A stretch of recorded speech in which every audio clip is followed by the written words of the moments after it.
In this tutorial, I'll show you how to use the colour scheme and control panel. On the enhancement section, by default it's on invert brightness. You can use the hotkeys to turn the colour scheme off and on. Click the colour scheme button to turn it on. Click the colour scheme button to turn it off. To change the colour scheme, click Enhancements and hover over the colour scheme option in a drop down list.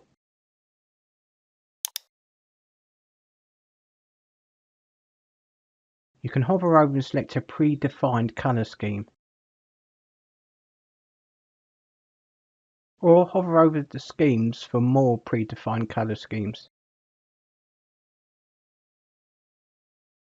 I'm going to select an emerald colour scheme by left clicking on the mouse button. Click the colour scheme button to turn it on.